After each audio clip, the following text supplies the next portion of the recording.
Welcome to the Building Up Women in Property podcast. I'm your host, Rebecca Bangura, and I'm thrilled to have you here with me today. This podcast is for ambitious women who work in property and construction who want to learn how to have a career they love on their terms. Join me every week where I'll leave you excited and confident to take your next steps. Thanks for being here with me. Now let's get started. Hello, thank you for joining me for another episode of Building Up Women in Property.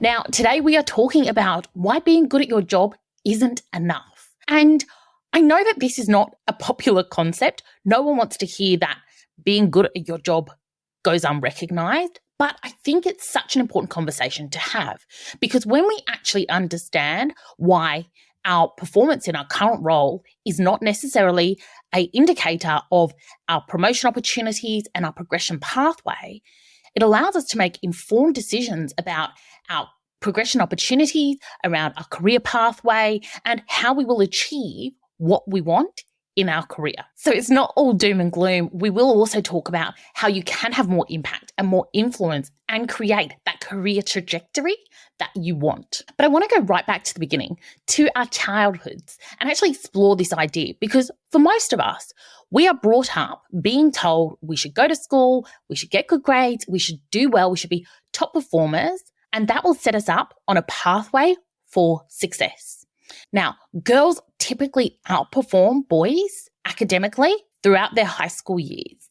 And women have shown time and time again that we are great at academics. We perform really well. We are great at taking knowledge, applying it, sitting exams, and performing well in that environment. But we can all see that young women's academic performance does not translate into women in leadership. Somewhere along the way, women just do not reach those levels of senior leadership, despite generally having stronger academic results. So where is this disconnect? Why is it that we do so well at school, we perform so well at uni, but it doesn't necessarily translate into paid positions of leadership or authority? And a lot of that is down to systemic and institutionalized issues that we have, but it also comes down to how we as women perceive ourselves and how we perceive our work. And I think the underlying assumption that we have from being young girls who have tried really hard to perform well is that we will be recognized in the workplace for the good work we do in the same way we are recognized for getting a good mark on a paper. And I think one of the fundamental beliefs that women tend to have is that we will be recognized for our good performance and that will be rewarded. And sadly, that is just not the case in the real world. And I know I've spoken about this on the podcast before, but the sooner we realize that our brains, our knowledge, our skills, our experience, that is actually a commodity. And the sooner we recognize that, the sooner we can monetize that more effectively and we can be rewarded and compensated for the performance that we deliver. And we can show up to conversations around pay, around remuneration, around bonuses and KPIs in an empowered and impactful way that positions ourselves to maximize our earning potential.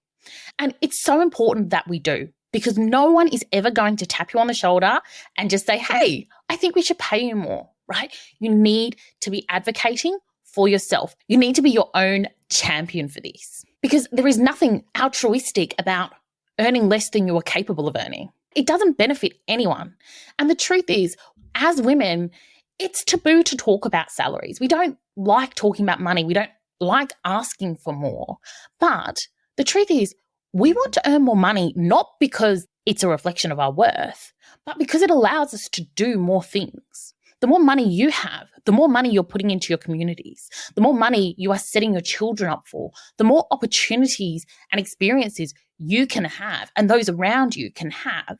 And money in the hands of women flows into communities. And that's why it's so important that we are commanding a salary that is reflective of the work we do and the outcomes that we achieve. So shifting from that takes me to the second point, which is we need to understand what is valuable. Now, you can be brilliant at your job, but you can be focused on things that are not creating value to your organization. And this was a real wake-up call for me. several years back when I was working in a consultancy. And for those of you that have had that experience, the typical expectation is that you're at least 3xing your salary in billable hours. And I was achieving that, but I was working some big hours. And I was looking around at some of my peers who were billing similar amounts, and they weren't working as hard as I was. And it caused me to question, what's the difference here? Why are they generating the same revenue but working less? Is it that they have more knowledge or more skills or are more competent, or they're just faster at doing this than I am? And when I stepped back and looked at it, what I realized was I was dotting every I and I was crossing every T. I approached every aspect of my work with the view of, what if I was hit by a bus tomorrow? I wanted someone to be able to step in and pick it all up and run with it. So I left no stone unturned. I filed every email, every correspondence, minuted every call. And honestly, if you had gone in and looked at it, if I'd been audited on every project, I would never have failed. I would never have lost a point for anything. But the problem with that is I was investing so much time in not only delivering projects and delivering the outcomes for my clients, but I was doubling the time required because I was meticulous about my administration. And the truth is, a lot of the work I was doing was busy work. It wasn't impactful. I could have dumped all my emails in a folder and done a quick search to find something when I needed it, instead of renaming and dating every email. And so the result was I was spending so much of my time on this busy work that made me think I was doing an outstanding job. But the truth is, no one else cared. No one else ever went back and looked at that work, and it was a waste of my time. I would have been better off doing what I needed to do from a governance perspective, but just that, and letting it be, not trying to be perfect, not trying to overachieve on the world's best filing and record keeping. And instead, I could have been spending that time delivering more projects. I could have been spending that time working on my client base, building relationships, building opportunities, winning more work. And once I realized this, it made me reassess everything I was doing. Is this task meaningful? Or is it just a nice to have? Or is it busy work with no significant impact? And I started to just cull away at those tasks and focus my time and energy on the important things, the things that would move the dial in terms of results for my clients and results for the project. So I invite you to think about this in your own work, right? Where are you focusing your energy, and is it where it needs to be? Now, the other part of that is also understanding value from the perspective of your employer or your client or whoever is paying you, because ultimately they determine your value by how much they are willing to pay you. And most of the time, we make assumptions around what we think is valuable to our employer rather than ever having the frank conversation and asking them. So again, I want you to think about these. Think about your manager.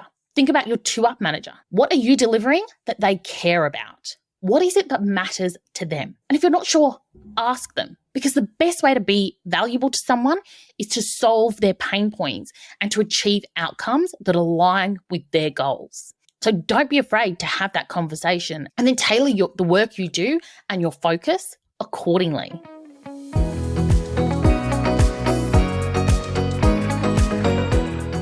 I hope you've been enjoying the episode. I wanted to take a moment to let you know about my free Career Confidence Masterclass. This is for ambitious career-orientated women who are ready to stop playing small and to confidently create a career you love. Head over to my website, beautifuldisruptions.com, for more info. Now let's get back to the episode.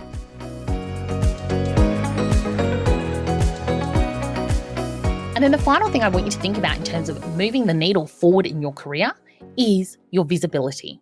Now, you can do the most impactful, the most sought after, the most brilliant work in the background, and it might be what your employer or your clients want you to achieve and solves their issues. But if they don't know that you are delivering it, it becomes meaningless. You need to take ownership of the results you are achieving, of the outcomes that you are delivering, and you need to get recognized for them. And this means standing up and taking ownership of what you have done. This is about not deflecting your achievements and your success. Now, I know that a lot of women struggle with this. They hate the idea of self-promotion. But again, I go back to this.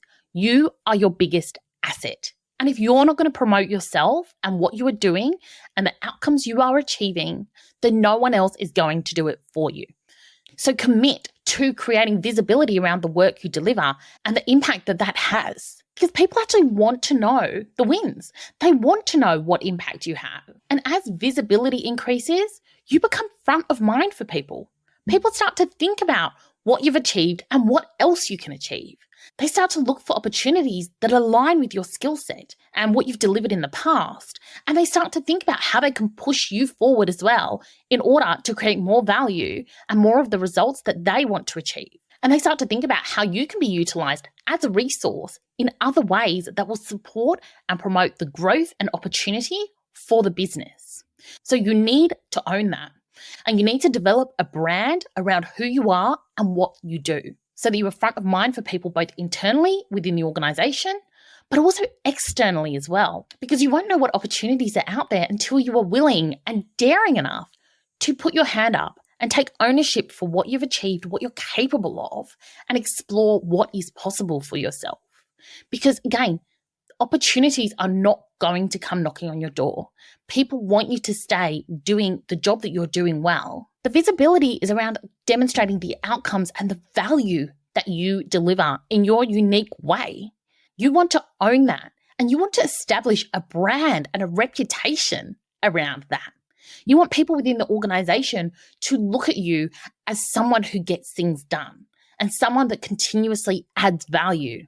That's the brand you want to establish, and that will not happen on its own. You need to actively cultivate that on an ongoing basis. And your reputation is what will determine the opportunities that you receive, both within your organization and outside of it. So put the time into it. Make it an investment, not only in your career right now, but in your long-term career plan.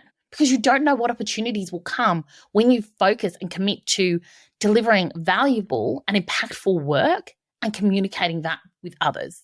And that responsibility, it sits with you. And the sooner you put your hand up and do that, the sooner the opportunities will come. So don't shy away from these conversations. And when you're not sure on how to deliver more value, ask. Ask your clients, ask your manager, ask your team, and then fill in the gaps.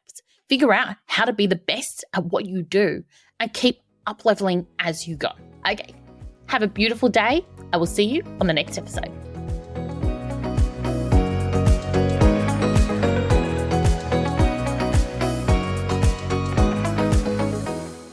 Thanks for joining me on the Building Up Women in Property podcast.